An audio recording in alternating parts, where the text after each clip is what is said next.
often talked to his followers about ordinary situations. He warned them to know God's direction to people. I thought I was going to be sitting down. You want to share? Talking. Yeah, I'm sorry.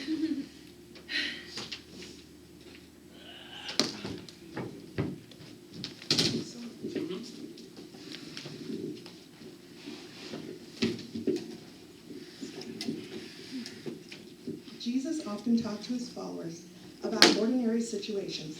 He wanted them to know God's directions to people in order for them to live their everyday lives the way God had planned. One of the most important lessons Jesus taught his disciples was to forgive others. As Jesus spoke to them about forgiveness, Peter came to the Lord with a question. Lord, you've told us to forgive. If someone sins against me over and over, how many times should I forgive him? Should I forgive him 7 times? He looked into Peter's eyes and said, I say not unto thee until 7 times, but until 70 times 7. Peter must have thought, whoa, I thought I was doing pretty good forgiving somebody 7 times. Now Jesus is telling me that I need to forgive so many times I won't even be able to keep track? That gave Peter the understanding that Jesus meant Peter shouldn't count how many times someone sins against him. That was just the introduction. There was once a certain king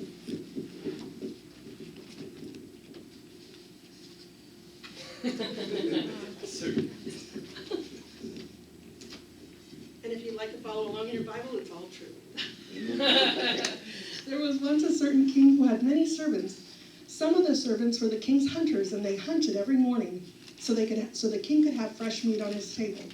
Some of them were servants and chefs and bakers, and they prepared delicious kingly meals to set before the king and his court.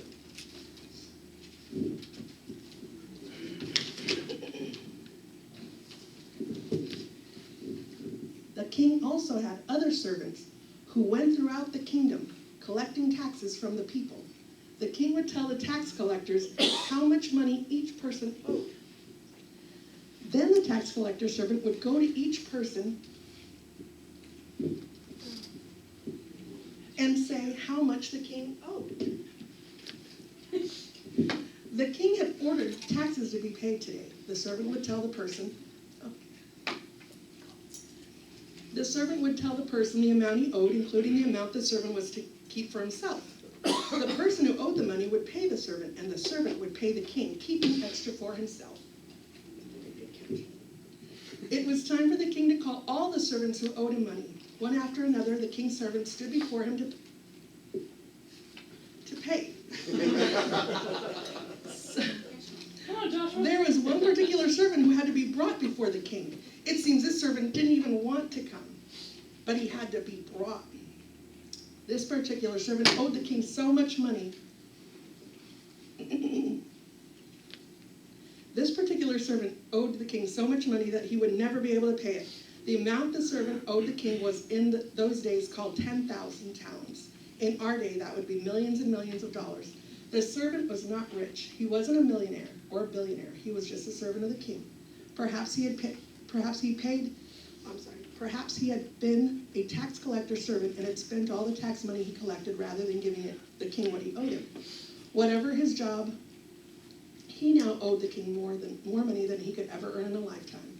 And the king was telling him to pay it right now. They're more vibrant in class. Well, the servant couldn't pay the debt, and the king made a decision that greatly frightened the servant.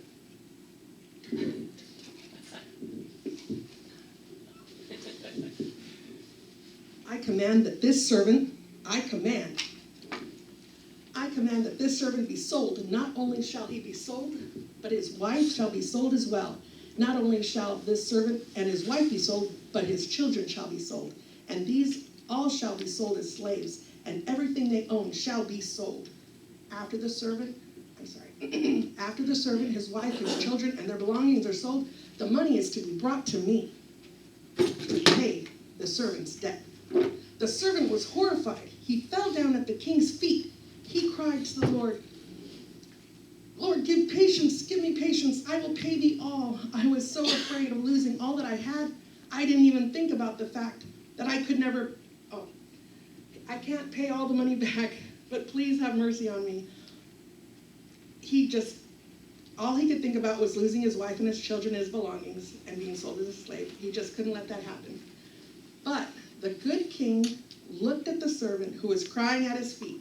The king thought about how he would feel if he were in the servant's place. He thought it would be like he thought what it would be like to be losing everything he had and for to be sold as a slave. The king thought about his own children and how he would never want them to be sold. As the king looked at the servant, he thought about the hardship that the family would face. The king's heart filled with compassion. Then the Lord's servant was moved with compassion and loosed him and forgave him of his debt. Matthew 18:27.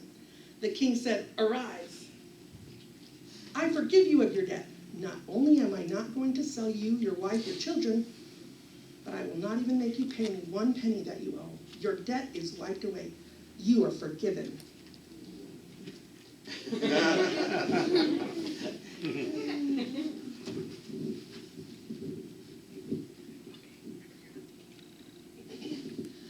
The servant's joy didn't last long. He soon forgot how good the king had been to him.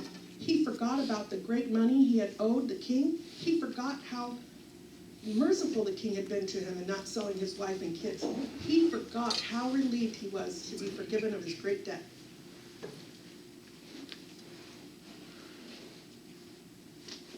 The servant's mind wandered over to another man, a fellow servant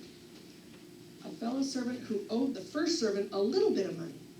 This servant owed him what we call today 100 pence, in our day about $15. As the servant thought about the person who owed him $15, his heart began to fill with anger. Angry thoughts began to go through his mind. He owes me money, and he's made no effort to pay me. I need money for my family, my taxes. Who does he think he is not paying his debts? I need all that money he owes me. The servant began looking for the one who owed him 15. At last, he found his servant. He grabbed his fellow servant by the throat and shouted, "Pay me that thou owest. Give me my money this instant." That's the prophet. The poor servant didn't even expect this man to come to him today. The servant fell down at his feet, just as the other servant had fallen down before the king. "Have patience with me, and I will pay thee all," the fellow servant pleaded. Just as the first servant had pleaded with the king. But the first servant was not patient nor forgiving, and he had his fellow servant thrown into prison. Other servants of the king watched everything. They had seen the king command the first servant to be sold, and they had heard that it was not only the servant that would be sold, but his wife and his kids. They had watched the first servant fall down before the king, begging him to be patient. They had been glad as the king said, "I forgive you of your debt and you owe me nothing." But the servants had also seen the first servant go to a fellow servant they saw grab his fellow servant by the throat. They heard him tell his fellow servant to pay him all he owed. They had been saddened as they saw the servant cast into prison. The servants who watched everything told the king everything they had seen. They described how the servant who had been forgiven of the great debt, did not forgive his fellow servant, but cast him into the prison for a small amount. The king called for the servant whose debt had been forgiven to come again. "I forgave you the great debt, because you pleaded with me to do so," the king said to the servant. "But you did not forgive your fellow servant, who owed you a very small amount of money. Don't you think you should have had compassion on your fellow servant as I had compassion on you?" The king became very angry. "You will be thrown into prison until you can pay me every cent you owe."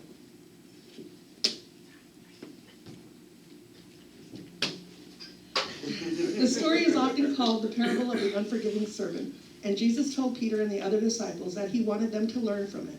He told them the story was to teach them to forgive from their hearts. He wanted the disciples to learn to forgive from way down deep in their hearts and not just from their minds. Thank you.